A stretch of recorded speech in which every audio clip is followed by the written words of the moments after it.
إن الحمد لله نحمده ونستعينه ونستغفره ونؤمن به ونتوكل عليه ونعوذ بالله من شرور أنفسنا ومن سيئات أعمالنا من يهده الله فلا مضل له ومن يضلله فلا هادي له وأشهد أن لا إله إلا الله وحده لا شريك له وأشهد أن محمدًا عبده ورسوله أرسله بالحق بشيرا ونذيرا وداعيا إلى الله بإذنه وسراجا منيرا أما بعد فإن خير الحديث كتاب الله وخير الهدي هدي محمد صلى الله عليه وسلم وشر الأمور محدثاتها وكل محدثة بدعة وكل بدعة ضلالة وكل ضلالة في النار فأعوذ بالله من الشيطان الرجيم بسم الله الرحمن الرحيم يا أيها الذين آمنوا اتقوا الله حق تقاته ولا تموتن إلا وأنتم مسلمون يا أيها الناس اتقوا ربكم الذي خلقكم من نفس واحدة وخلق منها زوجها وبث منهما رجالا كثيرا ونساء واتقوا الله الذي تساءلون به والأرحام إن الله كان عليكم رقيبا يا أيها الذين آمنوا اتقوا الله وقولوا قولا سديدا يصلح لكم أعمالكم ويغفر لكم ذنوبكم ومن يطع الله ورسوله فقد فاز فوزا عظيما وقال تعالى في موضع آخر النار يعرضون عليها غدوا وعشيا ويوم تقوم الساعة ادخلوا آل فرعون أشد العذاب۔ تمام قسم کی حمد و ثنا، عظمت و کبریائی، بزرگی و برتری اس اللہ رب العالمین کے لیے ہے جس نے ہم کو اور آپ کو پیدا کیا۔ بعدہ درود و سلام کے نذرانے پیش ہوں تمام انبیاء کرام پر، بالخصوص ہمارے اور آپ کے آخری نبی سید الاولین والآخرین خاتم النبیین جناب محمد عربی صلی اللہ علیہ وسلم پر۔ محترم بھائیوں اور دوستو، اللہ رب العالمین نے ہم کو جو یہ زندگی عطا کی ہے، صحت و تندرستی دی ہے، یہ اللہ رب العالمین کا بہت بڑا احسان ہے۔ اللہ رب العالمین کا بہت بڑا کرم ہے کہ اس نے ہمیں صحت کے ساتھ، تندرستی کے ساتھ اس دنیا میں رکھا ہے، ورنہ آپ جا کر دیکھیں، اسپتالوں میں دیکھیں تو بہت سارے لوگ ایسے ملیں گے، یا اس سماج کے اندر، اس معاشرے کے اندر بہت سارے لوگ آپ کو ایسے نظر آئیں گے جن کی عمر ابھی بہت کم ہے، 20 سال ہے، 25 سال ہے، 40 سال ہے، لیکن وہ چل پھر نہیں سکتے، وہ معذور ہیں، بیمار ہیں۔ ہمیں ہر حال میں اللہ رب العالمین کا شکر ادا کرنا چاہیے کہ اللہ رب العالمین نے صحت جیسی نعمت سے نوازا ہے۔ بہت ساری نعمتیں اللہ رب العالمین نے ہم انسانوں کے لیے پیدا کی ہیں کہ اگر ہم ان نعمتوں کو شمار کرنا چاہیں،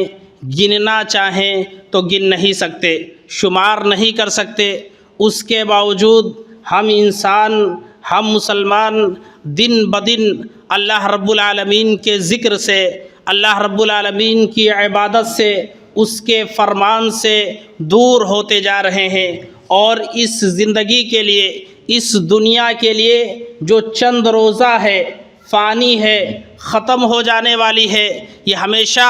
باقی رہنے والی زندگی نہیں ہے، اس کے لیے ہم اتنا پریشان ہیں، اس کے لیے ہم اتنی محنت کرتے ہیں، اتنی مشقت کرتے ہیں کہ اس کی کوئی حد ہی نہیں۔ لیکن ہماری جو اصل زندگی ہے، آخرت کی جو زندگی ہے، جہاں ہمیں ہمیشہ رہنا ہے، جہاں ہمیں ہمیشہ رہنا ہے، کوئی چھٹکارا نہیں ہے وہاں۔ یہ نہیں کہ وہاں 60 سال کی زندگی ہو، وہاں 70 سال کی زندگی ہو، ایسا نہیں ہے، وہ ہمیشہ والی زندگی ہے۔ اس کے لیے ہم اور آپ کتنی سستی اور کتنے غفلت میں پڑے ہوئے ہیں۔ میرے محترم بھائیوں اور دوستو، یہ زندگی ہمیں چھوڑ کر جانا ہے، اور اس کے بعد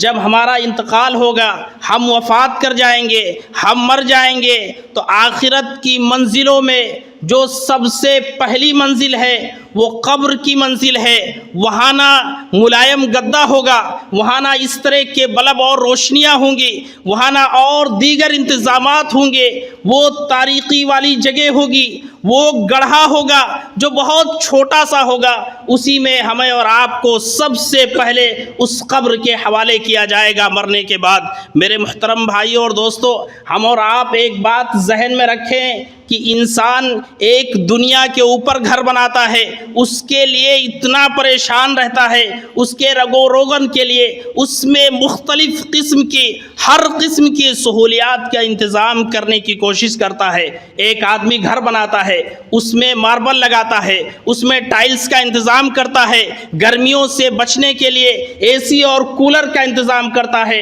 ٹھنڈی سے بچنے کے لیے ہیٹر کا انتظام کرتا ہے، جبکہ یہ زندگی اللہ کے نبی صلی اللہ علیہ وسلم کے فرمان کے مطابق اللہ کے نبی صلی اللہ علیہ وسلم نے فرمایا کہ میری امت کی جو اوسط عمر ہے وہ 60 سے 70 سال کے درمیان ہے۔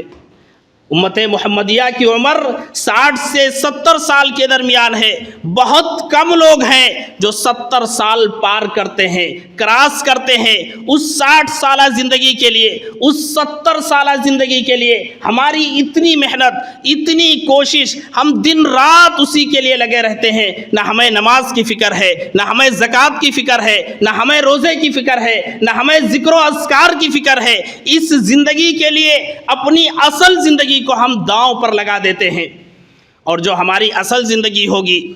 قبر کی زندگی، جہاں ہمیں صدیاں گزارنی ہے، ہمیں نہیں معلوم کہ وہاں ہزارہ سال گزارنے پڑے، جب تک قیامت نہیں قائم ہوگی اس قبر کے اندر ہمیں اور آپ کو رہنا ہے۔ اس کے لیے ہماری کیا تیاری ہے، اس کے لیے ہم کیا کوشش کر رہے ہیں، اس کے لیے ہماری کیا پلاننگ ہے، اس کے لیے ہم راتوں کو کس قدر عبادت کرتے ہیں، یہ سوچنے کی ضرورت ہے، اپنے نفس کے محاسبہ کرنے کی ضرورت ہے کہ جب ہمارا انتقال ہوگا، ہمارے اپنے اعزاء و اقارب، ہمارے اپنے دوست و احباب، ہمارے اپنی اولادیں، ہمارے اپنے رشتہ دار ہمیں اٹھا کر لے جا کر اس قبر کے حوالے کر دیں گے۔ میرے محترم بھائیوں اور دوستو، اس قبر کے گڑھے میں اگر کوئی چیز کام آنے والی چیز ہے، اگر ہم اپنے اس تنگ جگہ کو کشادہ کرنا چاہتے ہیں تو وہاں اللہ کی عبادت کام آئے گی، وہاں اعمال صالحہ کام آئیں گے۔ اگر ہم نے اللہ کی عبادت کی ہے، نیک اعمال اس دنیا کے اندر کیے ہیں، تو یقین مانیے کہ وہ قبر کا گڑھا ہمارے لیے کشادہ ہو جائے گا۔ اس قبر کے گڑھے میں جنت کی نعمتیں بھیج دی جائیں گی، جنت کا بستر لگا دیا جائے گا، جنت کے سارے خوشبو اس میں سے معطر کر دی جائے گی۔ اور اگر ہم نے اپنی زندگی کو لہو لعب میں گزارا ہے، مستی میں گزارا ہے، سستی اور غفلت میں گزارا ہے، جبکہ ہم یہ جانتے ہیں کہ مرنے سے کسی کو چھٹکارا نہیں، کوئی شخص اس سے بچ ہی نہیں سکتا، کب وہ مر جائے یہ بھی نہیں جانتا۔ ہم اور آپ نہیں جانتے کہ اس جمعہ کے خطبے میں یہاں حاضر ہیں، عصر کی نماز میں ہمیں ملے گی یا نہیں ملے گی، اس بات کے کسی کے پاس گارنٹی نہیں ہے، اس بات کو کسی کا علم نہیں ہے، کسی کو پتہ نہیں ہے۔ موت کا فرشتہ بس اللہ کے حکم کے انتظار میں ہے کہ اللہ کا حکم آئے، جو وقت متعین ہے وہ وقت ہو جائے، فوراً وہ روح کا قبض کر لے گا۔ میرے محترم بھائیوں اور دوستو،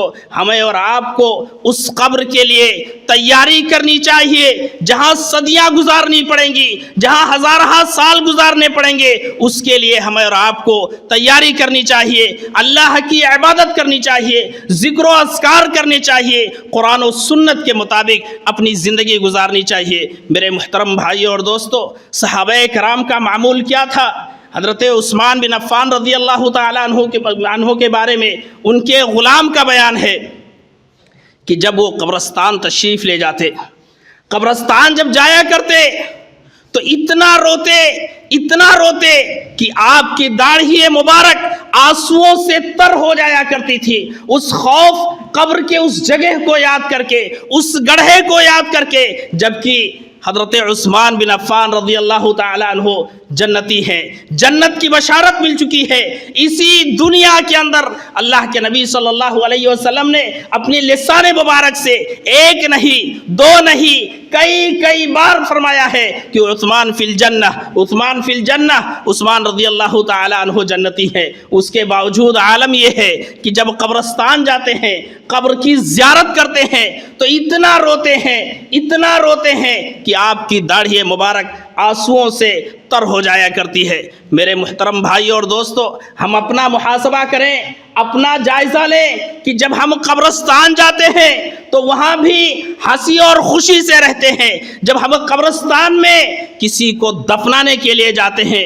وہاں بھی ہم مستی اور مذاق کرتے ہیں، جب ہم قبرستان جاتے ہیں تو وہاں سیلفیاں لیتے ہیں، جب ہم قبرستان جاتے ہیں تو وہاں ویڈیو بناتے ہیں، جبکہ ہماری زندگی کا ہر گوشہ، ہر حصہ اللہ اور اس کے رسول کی نافرمانی میں گزرتا ہے۔ میرے محترم بھائیوں اور دوستو، اللہ کے نبی جناب محمد عربی صلی اللہ علیہ وسلم کا فرمان ہے، ما رأیت منظرا قط الا والقبر افظع منہ۔ اللہ کے نبی صلی اللہ علیہ وسلم نے فرمایا کہ میں قبر سے زیادہ گھبراہٹ والی چیز کوئی نہیں دیکھی۔ اللہ کے نبی صلی اللہ علیہ وسلم نے فرمایا کہ قبر یہ گھبراہٹ والی جگہ ہے، بے چین ہونے والی جگہ ہے۔ صحابہ کرام کے رونگٹے کھڑے ہو جایا کرتے تھے۔ میرے محترم بھائیوں اور دوستو، ہمیں اور آپ کو چاہیے کہ ہم اپنا محاسبہ کریں، اپنا جائزہ لیں اور اس بات کو اپنے ذہن میں رکھیں، اپنے تصور میں رکھیں کہ ہمارا جو اصل جگہ ہے جہاں ہم سب سے پہلے مرنے کے بعد جائیں گے، آخرت کی منزلوں میں جو سب سے پہلی منزل ہے وہ قبر کا مرحلہ ہے۔ اس قبر کے مرحلے سے ہمیں گزرنا ہوگا۔ اگر ہمارے اعمال اچھے ہیں تو خیر ہے، اور اگر ہم نے اپنی زندگی لہو و لعب میں گزاری ہے، قرآن و سنت کی مخالفت میں گزاری ہے تو پریشانی ہی پریشانی ہے۔ حضرت عثمان بن عفان رضی اللہ تعالی عنہ سے جب پوچھا گیا کہ جب آپ کے سامنے جنت اور جہنم کا تذکرہ کیا جاتا ہے تو آپ اتنا پریشان نہیں ہوتے، آپ اتنا نہیں روتے ہیں جتنا قبرستان میں آ کر آپ روتے ہیں اور پریشان ہو جایا کرتے ہیں۔ تو حضرت عثمان بن عفان رضی اللہ تعالی عنہ نے جو جملہ ارشاد فرمایا تھا وہ ہمیں اور آپ کو اپنے ذہنوں میں بٹھانے کی ضرورت ہے۔ حضرت عثمان بن عفان رضی اللہ تعالی عنہ نے فرمایا، ان القبر اول منازل الآخرہ، کہ قبر جو ہے یہ آخرت کی منزلوں میں سب سے پہلی منزل ہے، اور جو اس منزل میں کامیاب ہو گیا، اس مرحلے میں کامیاب ہو گیا تو اس کا جو بعد کا مرحلہ ہے اس کے لیے آسان ہو جائے گا، اور جو پہلے ہی امتحان میں فیل ہو گیا، پہلے ہی منزل میں ناکام ہو گیا تو اس کے بعد کا جو مرحلہ ہوگا وہ اس کے لیے انتہائی پریشان کن ہوگا، اس کے لیے کافی مشکل ہونے والا ہے۔ اس لیے میں قبر کو یاد کر کے اتنا روتا ہوں۔ میرے محترم بھائیوں اور دوستو، اللہ رب العزت قرآن مقدس کے اندر ارشاد فرماتے ہیں، النار یعرضون علیہا غدوا وعشیا ویوم تقوم الساعہ ادخلوا آل فرعون اشد العذاب۔ یہ آگ ہے جس کے سامنے یہ صبح و شام لائے جاتے ہیں۔ میرے محترم بھائیوں اور دوستو، قبر کے اندر جو انسان اگر وہ نیک نہیں ہے، اس کے اعمال اس قابل نہیں ہے کہ اس پر رحم کیا جائے، تو اللہ رب العالمین اس کے سامنے ہر صبح کو ہر شام کو عذاب بھیجے گا قبر کے اندر ہی۔ جو لوگ اس بات کا انکار کرتے ہیں کہ قبر کے اندر عذاب نہیں ہوتا، وہ اس آیت کو پڑھ لیں اور اس پر غور کریں۔ اللہ رب العالمین نے فرمایا، النار یعرضون علیہا غدوا وعشیا ویوم تقوم الساعہ، اور یہ سلسلہ اس وقت تک چلتا رہے گا جب تک قیامت قائم نہیں ہوگی، اور جب قیامت قائم ہوگی تو اللہ رب العالمین حکم دے گا، ادخلوا آل فرعون اشد العذاب، کہ آل فرعون کو سخت ترین عذاب میں ڈال دو، انہیں جہنم کے حوالے کر دو۔ یہ دنیا کے اندر اپنے مال پر، اپنی پراپرٹیز پر، اپنی دولت پر اتنا اتراتے تھے، اتنا گھمنڈ میں رہتے تھے کہ اللہ کی عبادت سے کوسوں دور رہتے تھے، تو اللہ رب العالمین حکم دے گا، ادخلوا آل فرعون اشد العذاب، کہ یہ فرعونیوں کو، آل فرعون کو، فرعون کے پیروکار کو ان کے ماننے والوں کو جہنم کے حوالے کر دو۔ میرے محترم بھائی اور دوستو، حضرت عبداللہ بن عمر رضی اللہ تعالی عنہما سے روایت ہے کہ رسول اللہ صلی اللہ علیہ وسلم نے فرمایا ان احدکم اذا مات عرض علیہ مقعدہ بالغداۃ والعشی، بے شک تم میں سے جب کوئی شخص مر جاتا ہے تو اس پر اس کا ٹھکانہ ہر صبح و شام پیش کیا جاتا ہے۔ اگر وہ اہل جنت میں سے ہے، اس کے اعمال نیک ہیں، وہ اعمال صالحہ کر کے آیا ہے، اس کو دنیا کے اندر اس بات کا احساس تھا کہ ہماری اصل زندگی جو ہے وہ مرنے کے بعد شروع ہوگی، تو وہ اگر نیک ہے تو جنتیوں والا جنت اس کے سامنے پیش کیا جائے گا۔ جنت کی نعمتیں ہیں، جنت کی خوشحالی ہے، جنت کی سرسبز و شادابی ہے، جنت کی خوشبو ہے، اس کے قبر میں اسے پیش کیا جائے گا۔ اور اگر وہ جہنمی ہے، اس کے اعمال نیک نہیں ہیں، وہ اپنی زندگی کو عیاشی کا اڈا بنا کر کے آیا تھا، تو اس کے سامنے وہ جہنم کی چیخ و پکار ہے، جہنم کی گرم ہوائیں ہیں، جہنم کے کانٹے دار بستر ہیں، جہنم کی بدبو ہے، وہ اس کے سامنے روز پیش کی جائے گی۔ میرے محترم بھائیوں اور دوستو، ہر آدمی عقل مند ہے، سوچنے اور سمجھنے کا قابل ہے کہ اگر ہماری اصل زندگی مرنے کے بعد شروع ہوگی، اور یہ زندگی جو چند روزہ ہے، جو دنیا کی زندگی ہے، جس کے لیے ہم رات اور دن ایک کیے ہوئے ہیں کہ ہماری ایک شاندار بلڈنگ بن جائے، ہماری پراپرٹیز زیادہ ہو جائیں، یہ سب کس کے لیے؟ اپنی آل اولاد کے لیے۔ مر کے گیا، ساتھ میں کچھ نہیں لے کے گیا، اپنے بچوں کے لیے کر کے گیا، جس کے بیٹوں کو یہ توفیق نہ ہوئی کہ باپ کے مرنے کے بعد قبرستان میں جا کر ایک مرتبہ بھی اپنے والدین کے حق میں دعائے خیر کرے، اللہ رب العالمین سے مغفرت کی دعا کرے۔ ہم اس کے لیے جائیداد بناتے ہیں، ہم اس کے لیے پراپرٹیز بناتے ہیں، جائز اور ناجائز طریقے سے، حلال اور حرام طریقے سے، دونوں طریقوں سے بناتے ہیں۔ حساب ہمیں دینا ہے اور فائدہ ہمارے بچے اٹھا رہے ہیں، آرام ہمارے بچے حاصل کر رہے ہیں، سکون ہمارے بچے حاصل کر رہے ہیں، لیکن رب کی عدالت میں، رب کے کٹگری میں ہمیں کھڑا ہونا ہے اور جواب دینا ہے کہ یہ مال تم نے کہاں سے کمایا اور کہاں خرچ کیا۔ میرے محترم بھائی اور دوستو، یہ زندگی چند روزہ ہے اور یہ فنا ہونے والی زندگی ہے۔ اس زندگی کے لیے ہم اتنا پریشان نہ ہوں۔ آپ سب کچھ کیجئے، عالی شان گھر بنائیے، لیکن اپنے رب کو یاد رکھیے، اپنے رب کو نہ بھول جائیے، فجر کی نماز کو ترک نہ کیجئے، ظہر کی نماز کو نہ چھوڑ دیجئے۔ اللہ رب العالمین نے جو نماز متعین کیے ہیں، جو فرض کیے ہیں 5 وقت کی نماز، وہ ہمیں ہر حال میں ادا کرنا چاہیے، واجب اور ضروری ہے۔ میرے محترم بھائی اور دوستو، حضرت برا بن عازب رضی اللہ تعالیٰ عنہ بیان کرتے ہیں کہ ایک مرتبہ اللہ کے نبی صلی اللہ علیہ وسلم بقیع قبرستان میں ایک جنازے میں شریک تھے۔ قبر کی تیاری میں ابھی تاخیر ہو رہی تھی، اللہ کے نبی صلی اللہ علیہ وسلم بیٹھے ہوئے تھے، صحابہ کرام بھی آپ کے ارد گرد بیٹھے ہوئے تھے۔ آپ کے ہاتھ میں ایک چھڑی تھی، زمین کو اس چھڑی سے آپ کورید رہے تھے، آپ کے آنکھوں سے آنسو جاری تھے، آپ کے آنکھوں سے آنسو جاری تھے، آپ رو رہے تھے قبرستان پر بیٹھ کر، اور اتنا روئے راوی حدیث بیان کرتے ہیں حتی بل الثری، آپ صلی اللہ علیہ وسلم اتنا روئے کہ جس جگہ آپ بیٹھے ہوئے تھے وہ جگہ، وہ زمین آپ کے آنسوؤں سے گیلی ہو گئی، وہ زمین بھیگ گئی۔ اس کے بعد اللہ کے نبی صلی اللہ علیہ وسلم نے جو جملہ ارشاد فرمایا تھا وہ لکھنے کے قابل ہے، اپنے ذہنوں میں بٹھانے کے قابل ہے۔ اللہ کے نبی صلی اللہ علیہ وسلم نے فرمایا یا اخوانی لمثل ھذا فاعدوا، اے میرے بھائیوں، قبر کے اس مرحلے کے لیے تیاری کر لو،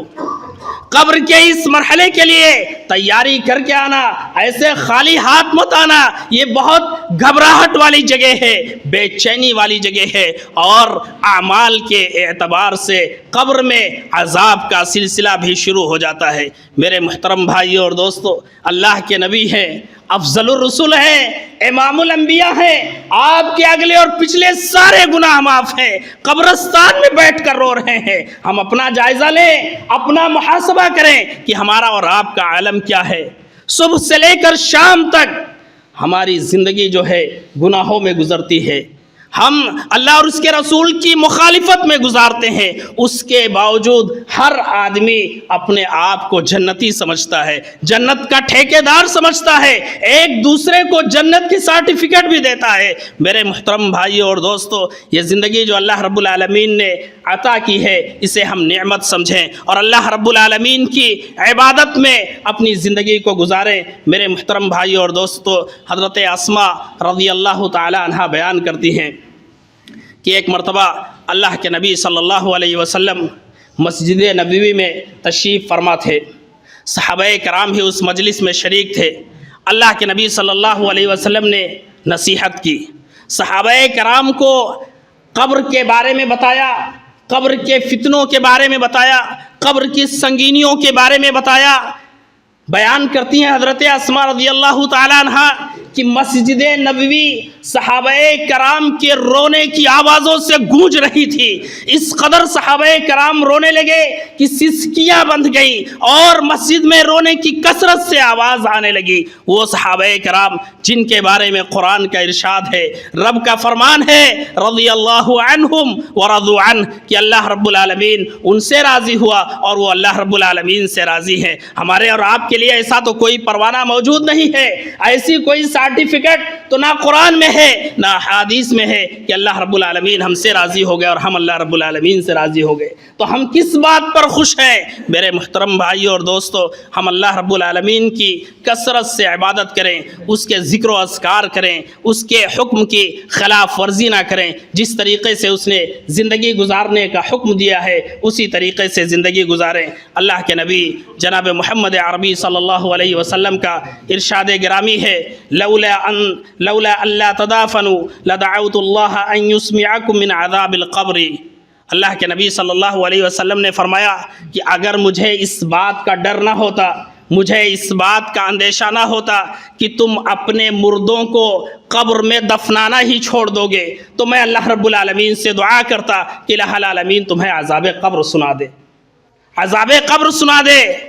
اگر ہمیں عذاب قبر کے بارے میں معلوم ہو جائے تو نبی کا ارشاد گرامی ہے کہ ہم اپنے مردوں کو دفنانا چھوڑ دیں گے، دفنانا ترک کر دیں گے۔ اس قدر سختی سے سختی ہونے والی ہے میرے محترم بھائی اور دوستو۔ اس قبر کے مرحلے سے ہر شخص کو گزرنا ہے، کوئی ایسا شخص نہیں جو قبر سے بچ جائے۔ الموت قدح کل نفس شاربہ والقبر باب کل نفس داخلہ۔ موت ایک ایسا پیالہ ہے جسے ہر شخص کو پینا ہے، اور قبر ایک ایسا دروازہ ہے جس کے اندر سارے لوگوں کو داخل ہونا ہے، ہر شخص کو اس کے اندر جانا ہے، اس مرحلے سے گزرنا ہے، منکر نکیر کے سوالات کے جوابات اسی قبر کے اندر دینا ہے۔ اگر ہم نے تیاری بہتر کی ہے، اگر ہم نے اپنی زندگی کو سمجھ بوجھ کر گزارا ہے، اللہ اور اس کے رسول کے فرمان کے مطابق گزارا ہے، تو وہی قبر ہمارے لیے محل سے بھی بہتر ہو جائے گا، وہی قبر ہمارے لیے کشادہ ہو جائے گی۔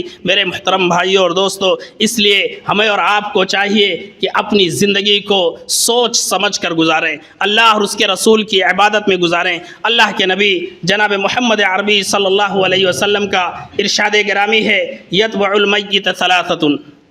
میت کی پیچھے تین چیزیں جاتی ہیں۔ ہم اور آپ جب مردے کو دفنانے کے لیے لے جاتے ہیں تو اس کے ساتھ تین چیزیں جاتی ہیں۔ ایک تو اس کے گھر والے، اس کے اہل و عیال، اس کے رشتہ دار، اس کے دوست و احباب، اعزا و اقارب اس کے ساتھ چلتے ہیں، پیچھے پیچھے چلتے ہیں۔ اور دوسرا اس کا مال، وہ کھاٹ جس پر اسے لے جایا جاتا ہے، کدال کی صورت میں ہو یا اور مختلف قسم کی چیزیں ہوتی ہیں جو قبر کھودنے کے کام آتی ہیں، وہ ساری چیزیں ساتھ میں جاتی ہیں۔ اور تیسری چیز جو ہے اس کا عمل، اس نے اعمال کس طریقے سے کیے ہیں، وہ اپنی زندگی کس طریقے سے گزارا ہے، تو اس کے اعمال بھی اس کے ساتھ ہی جاتے ہیں۔ اللہ کے نبی صلی اللہ علیہ وسلم نے فرمایا دو چیزیں واپس آ جاتی ہیں، فَيَرْجِعُ اثنان، دو چیزیں واپس آ جاتی ہیں، اہلہ و مالہ، اس کے اہل و عیال، اس کے اپنی اولاد، اس کے دوست و احباب، اس کے رشتہ دار میت کو دفنانے کے بعد۔ بلکہ یہ بھی دیکھا گیا ہے، مشاہدہ کیا گیا ہے کہ اس کے اپنے سگے بیٹے بھی دعا تک رکنا گوارا نہیں کرتے ہیں، دفن کیا، باپ کو قبر کے حوالے کیا، فوراً واپس آ جاتے ہیں۔ جو دعا کی جاتی ہے میت کے ثابت قدمی کے لیے، اس میں بھی رکنا گوارا نہیں کرتے ہیں کہ اس وقت تک رکا جائے۔ میرے محترم بھائی اور دوستو، تو اللہ کے نبی صلی اللہ علیہ وسلم نے فرمایا کہ دو چیزیں واپس آ جاتی ہیں، اس کے اہل و عیال واپس آ جاتے ہیں، اور اس کا مال جو گیا ہے اس کے ساتھ وہ واپس آ جاتا ہے، اور تیسری چیز جو اس کے ساتھ جانے والی ہے وہ اس کا عمل ہے۔ اس کا عمل، اس نے اگر نیک عمل کیا ہے تو اس کے ساتھ جائے گی، اگر اس نے برا عمل کیا ہے تو بھی اس کے ساتھ جانے والی ہے۔ اس لیے ہمیں اور آپ کو اپنی دولت پر ناز نہیں کرنا چاہیے، اپنے صحت پر بہت زیادہ اترانا نہیں چاہیے۔ آج اللہ رب العالمین نے ہمیں صحت دی ہے، ہمیں پتہ نہیں کہ کل ہم صحیح سالم رہیں یا نہ رہیں، کسی مرض کا شکار ہو جائیں یا کسی حادثے کا شکار ہو جائیں، یہ کوئی نہیں کہہ سکتا ہے۔ اس لیے ہمیں اپنی صحت پر بہت زیادہ اترانا نہیں چاہیے، اپنے مال پر بہت زیادہ اترانا نہیں چاہیے۔ اللہ رب العالمین دینے پر قادر ہے، اسی طریقے سے سیکنڈوں میں، پل بھر میں وہ چھیننے پر بھی قادر ہے۔ میرے محترم بھائی اور دوستو، تو ہمیں اور آپ کو چاہیے کہ ہم اپنی زندگی بہت ہوش و حواس کے ساتھ گزاریں، اپنی زندگی بہت سوجھ بوجھ کے ساتھ گزاریں۔ جو ہماری اصل زندگی ہے، آخرت کی زندگی، جس کا پہلا مرحلہ قبر کا مرحلہ ہے، اس کے لیے ہم اور آپ تیاری کریں۔ حضرت عبداللہ بن عباس رضی اللہ تعالی عنہما سے روایت ہے کہ رسول اکرم صلی اللہ علیہ وسلم دو قبروں کے پاس سے گزرے۔ آپ صلی اللہ علیہ وسلم کا گزر دو قبروں کے پاس سے ہوا، تو اللہ کے نبی صلی اللہ علیہ وسلم نے فرمایا کہ ان دو قبر والوں کو عذاب دیا جا رہا ہے، یہ دو قبر والے عذاب میں مبتلا ہیں۔ ان میں سے جو پہلا شخص ہے جسے عذاب دیا جا رہا ہے وہ چغل خور ہے، چغل خوری کرتا ہے۔ ہم اور آپ اپنا محاسبہ کریں اور سوچیں کہ یہ فطرت ہمارے اندر پائی جاتی ہے یا نہیں، کہ ایک کی بات سن کر دوسرے تک پہنچانا اور اس کی بات کو لا کر یہاں دوسرے تک پہنچانا، تاکہ ان دونوں کے درمیان نا اتفاقی پیدا ہو جائے، ان دونوں کے درمیان جھگڑا ہو جائے، ان دونوں کے درمیان فساد ہو جائے۔ یہ فطرت آج ہمارے سماج میں، ہمارے معاشرے میں بہت زیادہ پائی جاتی ہے۔ اللہ کے نبی صلی اللہ علیہ وسلم نے فرمایا کہ چغل خوری کی وجہ سے اسے قبر میں عذاب دیا جا رہا ہے، اور جو دوسرا شخص ہے جسے اس قبر کے اندر عذاب دیا جا رہا ہے، وہ پیشاب کے چھینٹوں سے نہیں بچتا تھا، پیشاب کے چھینٹوں سے نہیں بچتا تھا۔ جہاں اسے استنجا کی ضرورت ہوئی، قضائے حاجت کی ضرورت ہوئی، پھٹ سے کھڑا ہو گیا اور پیشاب کر دیا، اس کے چھینٹے اس کے جسم پر پڑے،